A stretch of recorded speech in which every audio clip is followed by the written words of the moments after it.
President Trump's Supreme Court nominee, Brett Kavanaugh, faced questioning from senators in the third day of his confirmation hearing Thursday. Senators questioned him on a range of topics, including the Russia investigation and his views on abortion.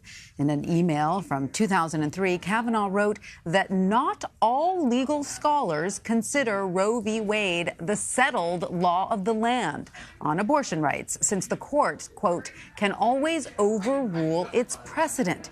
Here is what Senator Feinstein asked him regarding that email. This has been viewed as you saying that you don't think Roe is settled. In that draft letter, it was referring to the views of legal scholars, and I think my comment in the email is that might be overstating the position of legal scholars, and so it wasn't a technically accurate description. And Jan Crawford joins us now. Jan, what did Kavanaugh say in response to that email and the questioning he faced? I mean, you know, at some point that kind of like, oh, is this going to be a bombshell? Because, you know, it's like, does he really think it's settled law? Does this conflict with some of his earlier testimony? But as you saw in this exchange with Senator Feinstein, he said, no, I was commenting on an article that someone was written. And in the article, they had said that, you know, legal scholars across the board believe that Roe versus Wade was settled law. And he said, I thought that was overstating it, especially when you consider that there were 3 justices on the Supreme Court at that time, back in 2003, that thought that Roe versus Wade should be overturned. So Senator Feinstein then asked him, said, well, do you still believe that, you know, like what you said yesterday, that it's precedent? What do you believe in? He said, yes, I do. And she seemed satisfied with that, and that was the end of it, and she moved on. Yeah. So as you mentioned, Senator Cory Booker released documents that had been considered confidential. They shed light on Kavanaugh's previous exchanges on topics such as racial profiling. What else was in those documents, and what do they really show us about Kavanaugh's record? Well, Senator Booker was trying to say that these emails should have been released by the committee. A lot of documents got sent to the committee, and the chairman of the committee, Chuck Grassley, said that the staffs could go through them, the members could go through them, identify the ones they wanted released, let them know, and then they would clear them and release them to the public. So Senator Booker kind of sprung this on the committee and on Judge Kavanaugh last night about this email, which then led to a whole dust-up with, you know, well, he never requested it be released, and, you know, back and forth on that.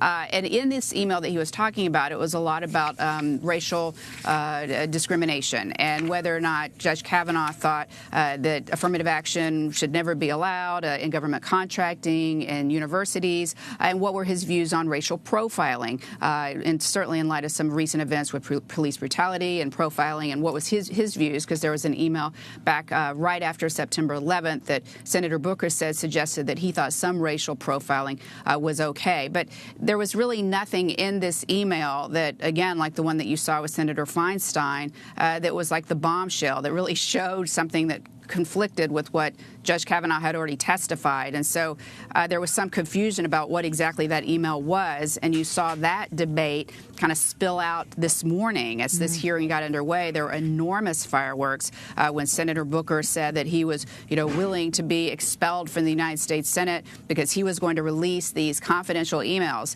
Well, you know, the wind kind of went out of the room in that argument when Senator Grassley and others pointed out later that those emails were released last night.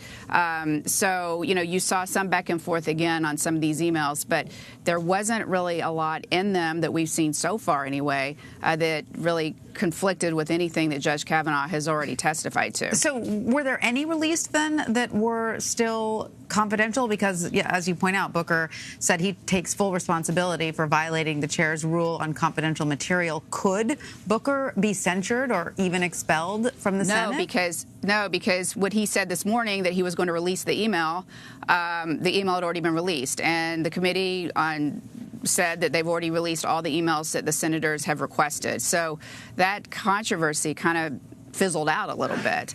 Now, Senator Booker later said that he was talking about how he was referring to the email last night, and there was some confusion about the timing of that. But no, that's not going anywhere. It was a little bit of much ado about nothing there. Yeah, but it was a tense moment. Yeah. And, you know, you saw Senator Booker was really making these dramatic statements that he was going to be expelled from the Senate, but he was willing to do this on principle, you know, and kind of hearkening back to the civil rights era and you know, nonviolent protests. And then you saw Senator John Cornyn on the Republican side say, you know, well, it looks like if you're running for president, you can violate the rules of the United States Senate, kind of really taking a shot at Booker with his political aspirations. Right. So it was a pretty tense moment, but it kind of, like I said, I mean, it was, there was some smoke, but once that cleared, there wasn't any fire there. No, but it definitely shows sort of the emotions underlying this hearing, for sure. Jan, after Senator Kamala Harris asked Kavanaugh about whether or not he had any conversations with special counsel Robert Mueller's investigation, Senator Orrin Hatch pressed Kavanaugh further on this on Wednesday. Here's some of that exchange. You said you do not remember having had any such conversations. My colleague did not clarify why my colleague was asking the questions and did not allow you to complete your answers. I want to give you a chance to respond if you'd like to. Sure, Senator. I don't recall any conversations of that kind with anyone at that law firm. I didn't know everyone who might work at that law firm, but I haven't had, don't recall any conversations of that kind. I haven't had any inappropriate conversations about that investigation with anyone. I've never given anyone any hints, forecasts, previews, winks, nothing about my view as a judge or how I would rule as a judge on that or anything related to that. So I thank you for the opportunity to clarify and reassure you on that. So, Jan, do you think senators were satisfied with that answer?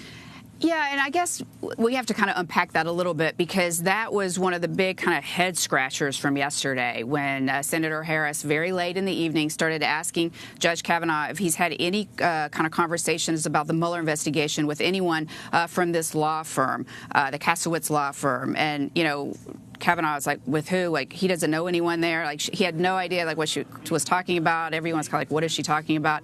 And she wouldn't say. She just kind of kept saying, at this law firm, at this law firm. And so that, what you saw this morning there was Senator Hatch. And this is how they do that. When Democrats will ask a question, and it's the same when the sides are flipped, if the Republicans are asking the questions on the offensive, you'll see, as you saw today, Senator Hatch kind of trying to give Kavanaugh a chance to, like, explain himself. You know, the friendly questioner, like, all right, let me go back to this because you might have thought of something. And Judge Kavanaugh was like, nope, hadn't thought of anything. I haven't had those conversations. You know, there's 300 people at that law firm. I've just learned that Joe Lieberman was in the law firm, but nope, haven't had that questions. That came up again later in the hearing. Senator Blumenthal went back to that and asked about this specific law firm again.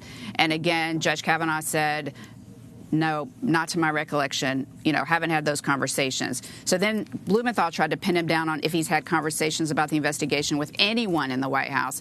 And then Judge Kavanaugh was like, well, I don't know. Like, I guess I may have talked about the investigation in preparing for the hearing, like what kind of questions you might be asking, like this one.